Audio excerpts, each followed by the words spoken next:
4장이 되겠습니다. 구약성경 1315페이지에 있습니다. 스가랴서 4장 1절부터 6절까지의 말씀입니다.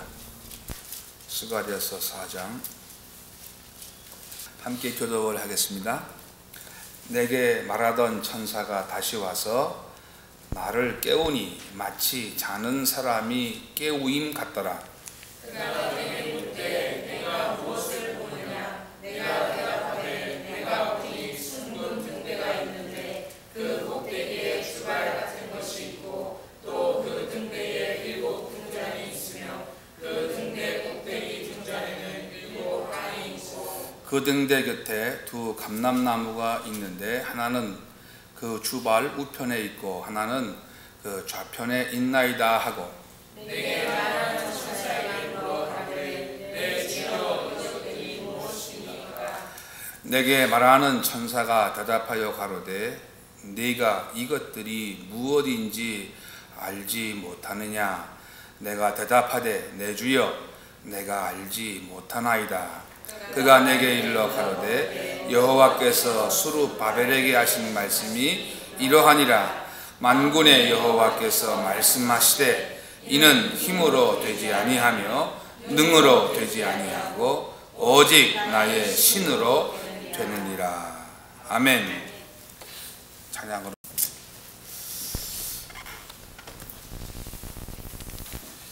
여러분,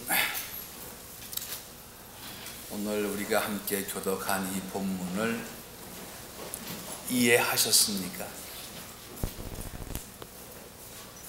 이해는 고사하고 아마 이 소선지서를 사실은 우리가 거의 읽지를 않습니다. 액면 그대로 성경 본문만 보더라도 이 본문을 보면 천사가 와서 묻습니다. 뭘 보냐 하니까 이 스가랴 선지자가 순금 7 등대와 2 감람나무를 봅니다. 이게 뭐냐 물으니까 모릅니다. 그렇게 답하는 거예요. 그러니까 천사가 하는 말이 힘으로도 안 되고 능으로도 안 되고 오직 나의 신으로 된다. 이 말의 앞뒤가 안 맞는 것 같지 않습니까? 순금 등대와 2 감람나무가 뭐냐고 물어보니까 천사에게 물어보니까 천사는 그 등대는 뭐 교회라든지 그 감람나무는 뭐 이렇게 답을 해줘야 되는데 그 답은 안 해주시고 힘으로도 안 되고 능으로도 안 되고 오직 나의 신으로 된다. 성경이 좀 어려운 것처럼 보입니다. 그래서 이 말씀이 오늘 우리와 무슨 상관이 있는가?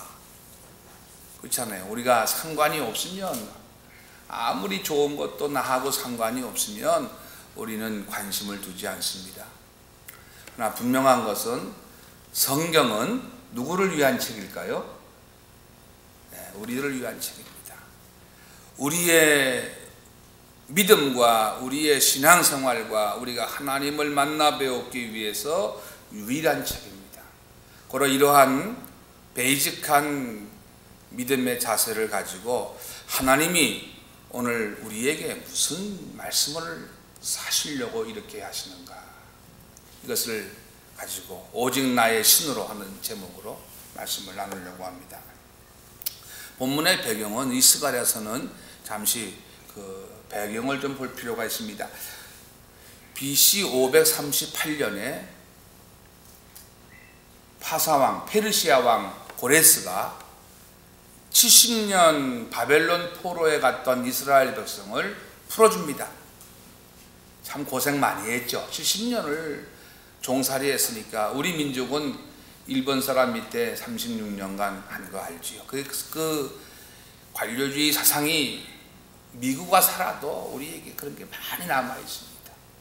70년 한 세대가 바벨론 포로로 갔다가 하나님의 뜻 가운데에서 예루살렘 성으로 돌아와서 성전을 건축하도록 허락을 받고 5만 명 이상이 돌아옵니다. 돌아와가지고 이제 건축을 하는 거예요. 무너진 성전을 건축하는데 그때의 앞장선 사람이 학개와 스가랴 선지자입니다. 성전을 건축을 했습니다. 그래서 2년 만에 성전 터를 닦았어요. 성전 터를 닦고 다시 성전을 재건을 해야 되는데 이미 살고 있던 사마리아 사람들이 우리도 성전을 짓겠다, 돕겠다고 했어요. 그러니까 유대인들이, 이스라엘 백성들이 아니다, 성전은 하나님의 백성인 우리가 짓는다 하고 그 사마리아 사람 통혼을 해버리고 자pon을 해버린 그 사람들의 도움을 거절을 했습니다. 그러니까 이 사마리아 사람들이 방해를 한 거예요. 너희들이 성전을 지어? 이렇게 방해를 해서 성전 터만 닦고 14년이라는 세월을 성전을 증축하지 못하고 흘러가고 있는 상황입니다. 그러는 사회의 역사 속에 고레스 왕은 폐위가 되고 다리오 왕이 다시 이렇게 왕이 돼서 그 왕이 결국 성전을 짓도록 허락해서 516년에 성전이 건축되어집니다. 이 과정 속에 14년이라고 하는 세월 속에 성전이 짓는 것이 중단되었을 때에 이제 하나님께서 스가랴를 통해서 이스라엘 백성을 향하여 위로하시고 이스라엘 백성에게 힘을 내라고 성전을, 내 영광을 위해서 성전을 재건하라고 격려하는 말씀이 스가랴서의 주제입니다. 그런데 문제가 있다 그 말이죠.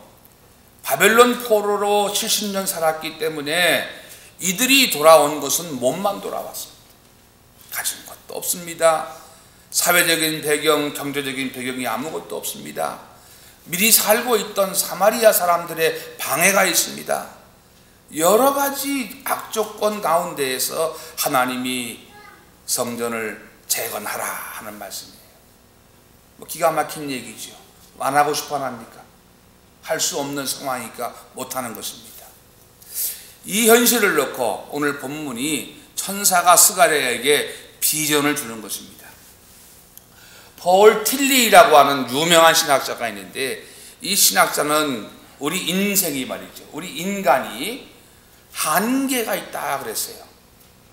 하나님과 우리 피조물의 차이가 있는데 우리 인간은 한계에 머물러 있습니다. 그렇죠? 우리가 한계가 있어요. 아무리 뭘 해도 우리 인간은 한계가 있습니다. 그 한계의 범주가 4가지가 있다고 했는데 하나는 시간의 한계입니다. 모든 것이 시간 속에서 이루어집니다.